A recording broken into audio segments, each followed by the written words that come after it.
France v Germany. Listen, two teams that should be doing quite well in the tournament, in my opinion. In terms of the Euros, though, I want to get your opinions on England in a minute, but just overall, what's your feelings on it? Who do you fancy? What are you expecting? Well, I'm with you, Dan. I can't really see too much past France. It's very, very weird watching France nowadays without any Arsenal players. I used to, do you know what I mean? Used to really enjoy watching France with back in the day, Vieira, Henry, Wiltord, Perez all playing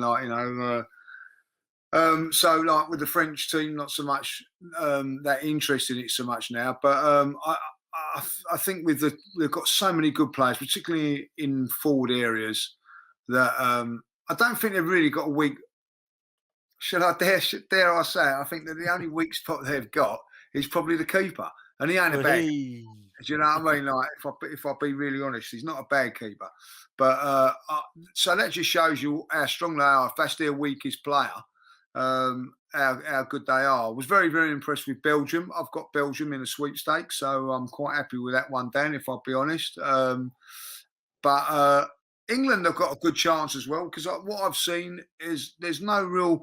I know you can't really gauge after a few games, but going back into World Cups and European champions in the past, you've had Spain and France that I thought were always a little bit that little bit further ahead, But on this championship, I see all bunched up. Anybody can win it. Maybe a little bit of luck, a little bit of quality. We've certainly got that with the forward players that we've got. We played the other night and or the other afternoon, and I think we left out our best player in Jack Grealish. So that just shows you how strong England are and could be in this competition. The England side is looking very strong. Now, I want to come on to it quick before we get into this game about England, because I get frustrated with Southgate, because over the last few England games, he's not picked the team that I want. And I'm not trying to say I know the team better than him and all this kind of malarkey, but I don't know how Jack Grealish can light the place up in the last two friendlies and then not get to start the first game.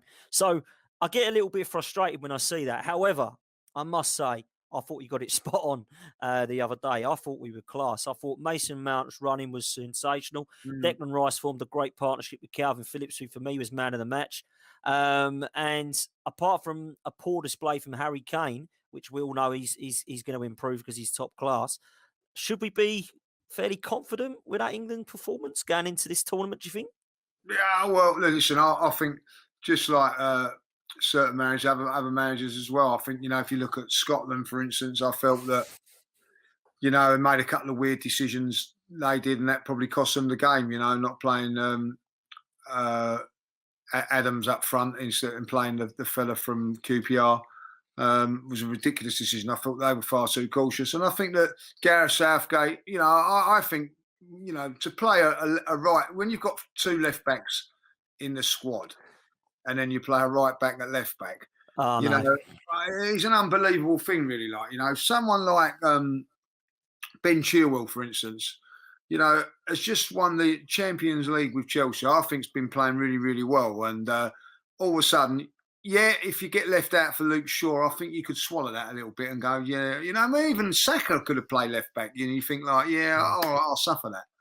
But when you're left out for a right back and then you're not actually even in the squad, if that was me, maybe I'm not. Does it make you think though, Lee? Like, I would have I'm left not the second squad by now. I've been on holiday. Well, I was just going to say, if you look at that squad and you think, right, so I'm behind Kieran Trippier and Luke Shaw now. Ben Chilwell's thinking, or I don't know, or Luke Shaw might be thinking I'm behind, Trippier and Ben Chilwell. How does that make you feel? Do you know what I mean? I think it's crazy. I'm totally with you. So, prediction, mate, just about to kick off, France v Germany. What are you going for, Lee? I am going to go for a very entertaining 2-1 win to France. I think it'd be a really good game, this. I just think that France will just nick it. But I wouldn't be surprised if it was a draw, Yeah, I wouldn't be surprised if it's a draw. I think France can be got at defensively, but I certainly look at Rudiger as well for Germany and think potentially there's a weak link there. So I'm going to agree with you, and I think France will nick it, but I am going to say that they're going to win this 3-2. I'm going to go for a cracker. Whoa, right, so be optimistic. Mind you, this is in Germany, isn't it? If I'm led to believe. And after Yep. just seeing the screen and saying Bayern up there, I think that gives a little bit of a clue. So Mm. I think that I might change it to 2-2 now. Like, Oh, there we go. Well, Peter on par is agreeing with me. Saying 3-2 France. We've got Germany for a surprise 1-0 win. So let's see what happens here. Yeah, Harrison's probably right. Look at this, Lee. Probably be a 0-0. Yeah, well, I think you said that earlier on, didn't you? Like, Yeah. we'll have to wait and see. But it should be a good game. What do you make of Giroud then? Because I think he's been an underrated player for Arsenal, in my opinion. Yeah, he was frustrating at times, but he's a man mountain. Since he's left Arsenal, he's not just won the Champions League, he's won the Europa League and the World Cup. You look at his CV when he retires and you think, what a player. He's won everything. Well, someone's just saying in the chat, 5 goals short of Henry's record. I have to say that I think that I think he was left a little bit hung out to dry with under Arsene Wenger a little bit. Like, was led to lead the line on his own. It was a stage at the season going back. I can't remember what year it was now. When he was the only striker we had at the club. So and we had to play week in, week out. And really, I think he's a player that can come on and do a good job. And I honestly thought that he was actually better than what he was, and not good, not a world class striker, not going to win you the title and things like that. But I'll tell you what, if he'd have been in with the squad over the last 3 or 4 seasons, I think Arsenal would have done a lot better because plan B, different option. We haven't got no one that can head a ball at the club now, So it'd be interesting to see how he goes in this one. But listen, he's gone to all the clubs that he's been at. I think was it Montpellier. He won a title there. He's won cups at Arsenal. He's won cups at, dare I say, at Chelsea as well. So I think he is a very, very underrated player. Yeah, I agree. Yeah, I do. And I understand why he had to leave because obviously we had to get Aubameyang and there was a domino effect because Batshuayi was leaving Chelsea to go to Dortmund. So that Aubameyang come to Arsenal, leaving the door open for Giroud to go and replace him at Chelsea. So I Yeah, understand why he went. But I actually think we needed a player like that. We had Aubameyang and Lacazette who were completely different. And he's the sub you bring on any for 20 minutes to go that can win you the game, Giroud. And obviously he didn't want to be that sub. And he's ended up being a sub at Chelsea, to be honest. yeah, But, yeah. it's worked out well for him, to be honest with you. Fair play, and I must admit, it's in, it's in, it's an own Oh, goal, goal. it's an own goal, it's an own goal. Matt Hummels has put it in. It's all worked down that left hand side again. Yeah, He's feeling there's down nothing about he that. could do, to be fair. I think you're right, mate. There weren't nothing he could do. Do you know what? It was coming because I listen. I know we've been chatting and all that, but the last few minutes, France have looked on top for me, and it's all come from a throw in on the right hand side, and Pogba's done his usual holding the ball up. It's actually his pass as well, I think, isn't it? Yeah, that Yeah. ball from Pogba is top draw quality, and the cross is coming. Do you know what though? You say this, I think it's Hernandez who's put the ball across. If Hummels ain't put that in, then Mbappe's tapping that in. Yeah. There's nothing he could do. He's 5 yards out. It's a good finish. Yeah, he's done well there. Top body be happy. Nothing he could do whatsoever there. Like, you know what I mean? So Killian to be happy with that finish. I tell you that. yeah, he'll be happy with that. Like, you know what I mean? So Here's a question for you, Lee. Here's a good question. So, well, Kylian Mbappe, right, or Erling Haaland? Who do you reckon's going to be the next best thing? Or Haaland? His name's a Haaland. I do like Haaland, but I like him a lot. Mbappe for me is the man. I think he's got everything. I really do like. I'll tell you what, Manchester City were very, very fortunate that he wasn't about when they played them. Like, I thought that they was fantastic against Spain. Sorry, not Spain, against Barcelona in the Champions League. They destroyed Barcelona in Spain. He was part of it. He got hat-tricked, didn't he, if I remember rightly? He was unbelievable, wasn't he? Unbelievable. And then love and behold, he gets injured again, and don't play against City. But for me, Mbappe all day long. I mean, I'm going to agree with you, but I don't want that to sound like I don't rate Haaland because I think he's class. Oh no. Yeah, 100% agree. 100%. I think if you want a killer in the box, I'd go for Haaland.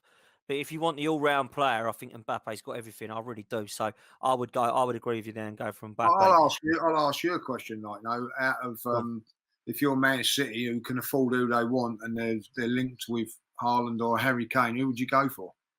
Haaland all day long, all day long. Haaland is going to be a potential to be one of the best in the world, like in terms of Messi and Ronaldo standard. He's got that potential, in my opinion, same as Mbappe has. So, although I don't think both of them will hit Ronaldo and Messi standard, I think they're going to get very close to it. I'm not sure Harry Kane is a Messi or a Ronaldo. Well, he's definitely not a Messi or Ronaldo. And I think Harry Kane at 28, who's injury prone, nah, for me, it's Haaland all day long. This has come from Griffo, bit off topic from the Euros. We don't mind that. At Arsenal, who was the one signing that you were not enthusiastic about but turned into a star? Most excited signing but didn't make the grade. I'll go first for that. I'll give you a bit of thinking time, Lee. The one player I wasn't excited about signing but turned into a real steady Eddie player for us was Nacho Monreal. I was not excited about that signing whatsoever. I thought I don't really see that he's going to be a great left back for us. And he comes to a couple of seasons. I thought, yep, no, weak link. And I thought he turned into a real bad time for Arsenal. I thought he turned into one of the leaders on the pitch and one of the most consistent performers week in, week out. And then we sold him and kept Kolasinac. I couldn't believe it. I thought out of the two left backs you want to keep Nacho because he's been around the place. He's playing better. He's a better fullback and he can play free at the back on the left-hand side.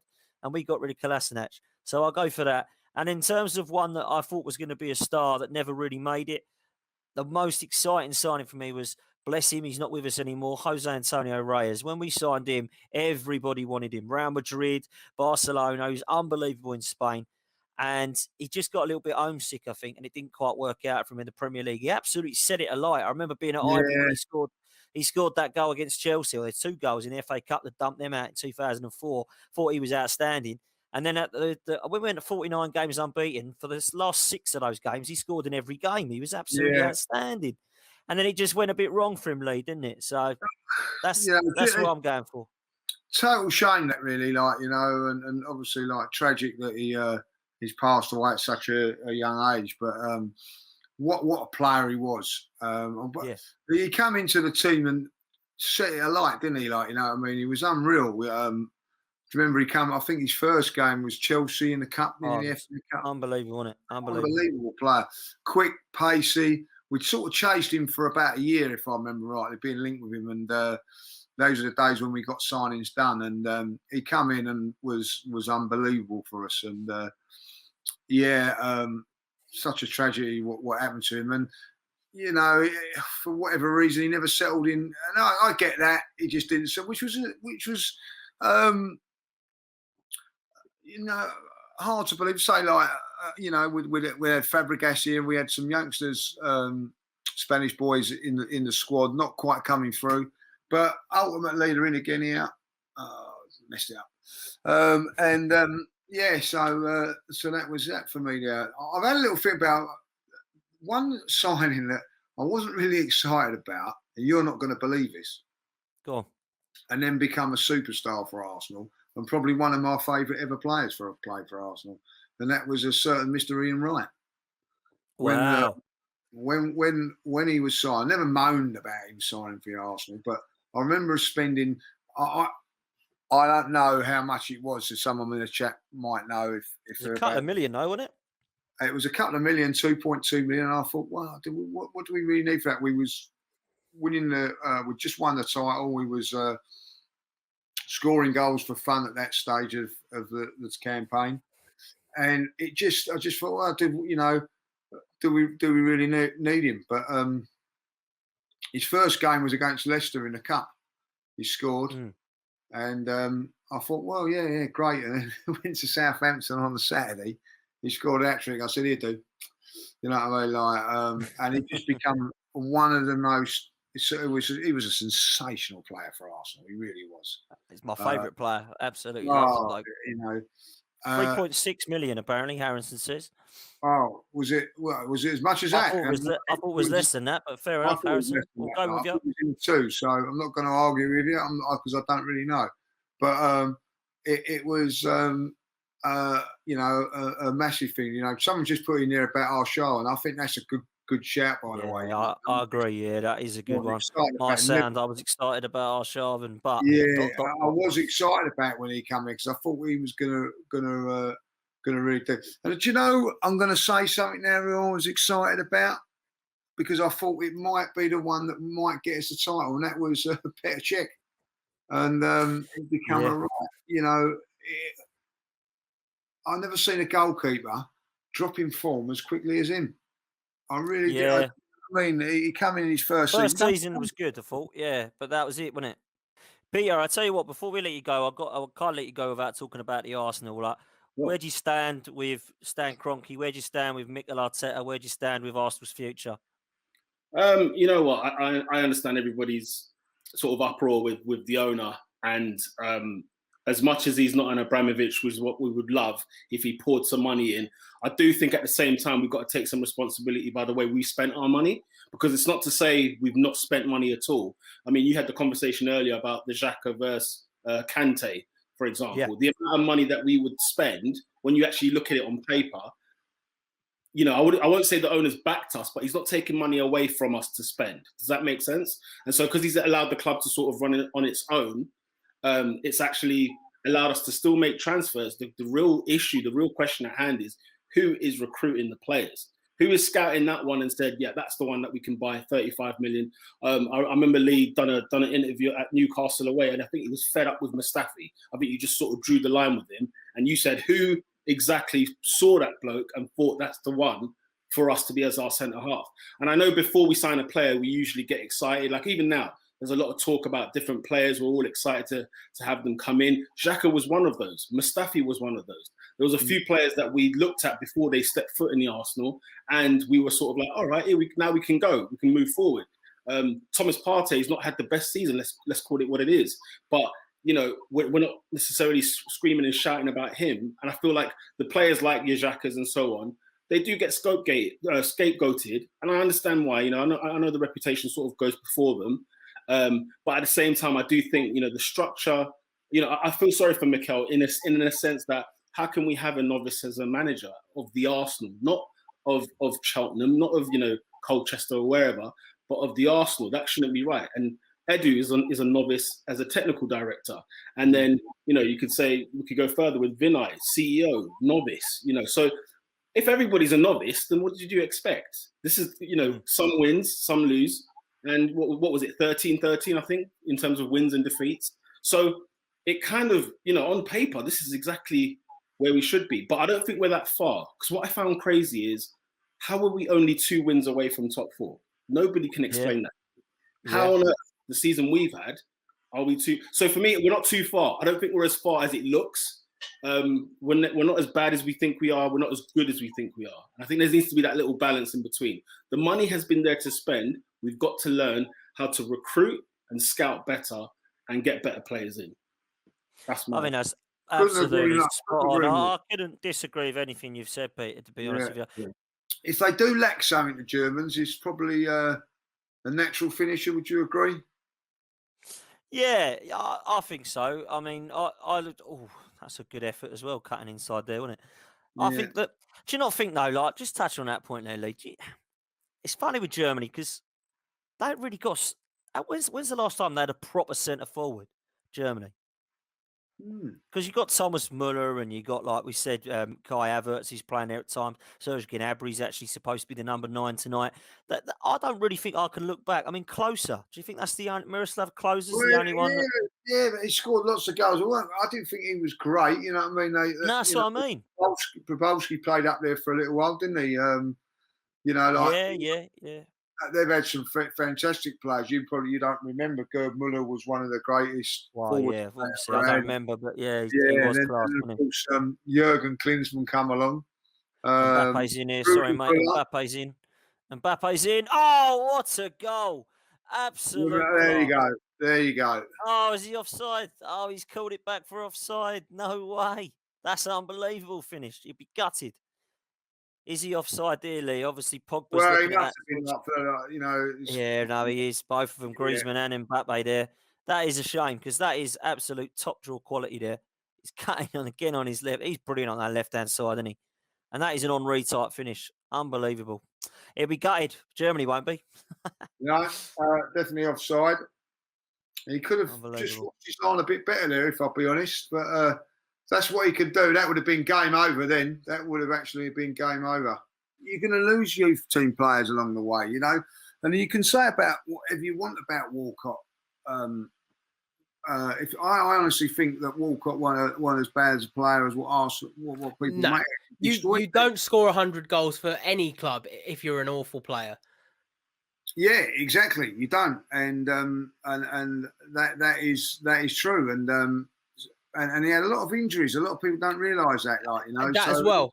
Look at how much time he missed, and he still managed to get those goals in. Like I see an argument a few weeks back. It was talking about Theo Walcott because obviously he's now left. Steve. Mbappe's through here, and this is a class ball from Mbappe, and it's 2-0. Benzema, absolutely super from Paul Pogba. He's offside again, yeah. Is he? Well, I thought he wasn't because Paul Pogba has been man of the match. That was an outstanding pass again. I'm just about to see it. Honestly, he's had such a good game. Pogba's just intercepted for me through to Benzema, out to Griezmann. You watch this again, Pogba, right? He's got in the middle there. Oh, no, I think he's offside. No, offside. We'll have a look at him. We'll have a look at him in a minute. Mbappe looks offside. Do you reckon he is? I think he is. I think so. It's tight. It's tight. Unbelievable play again. Mbappe, Pogba and Mbappe. Wow. Yeah, that's frightening. But yeah, he's having a look. It's gone to VAR. This is going to be offside. Yeah, a couple of weeks ago, we see someone talking on about Walcott because obviously he's left Everton on a free and he's signed for Southampton now, hasn't he? So, or will be. And you know, someone was saying, oh, you know, he scored 100 goals, and someone was like, yeah, but it took him 9 seasons. And it's like, yeah, but really, it took him 4.5 because he was out for so long. Yeah, Walcott is offside. A decent player. Goal was offside. Yeah. I've got a question here. Actually, it is turning it back to the Euros. Rory Heath, hi lads. Is it just me, or could England beat both of these teams, Lee? Well, listen, I think France will pose a lot of problems going forward. Do you know what? You know, let's not go too overboard about the last game. Croatia I thought were okay defensively in midfield, but didn't have a lot going forward. This French team have a lot going forward, you know, so you'd have to be on your guard, particularly at the back against these. And I think Germany, if I'll be honest, have been wary of that today and have tried to be a little bit cautious about it. I think at the end of the day, Germany will look at this today, even though they've lost this 1-0, they'll say, do you know what, that ain't too bad. We can, you know, if we can get a result against Hungary, get a draw against Portugal, that will see them through. That'll be enough, you know what I mean? So I don't think they're going to be too worried about it. But if you was to lose, say, 2 or 3-0 against France, it could put you in a bit of a problem. But listen, I think England are capable of beating anybody, and I think that these two teams will feel that they've got a chance of beating England as well if they were to play England. Yeah, I've got to agree. Listen, Germany will look at that tonight and say it could have been 3 or 4 because they've already. I mean, Mbappe scored 2 goals that were offside, and they had that other chance early doors. But you know, they've always got a chance to be dangerous. I would, if I had to play one of them and say that we'd have a chance of winning, it would be Germany.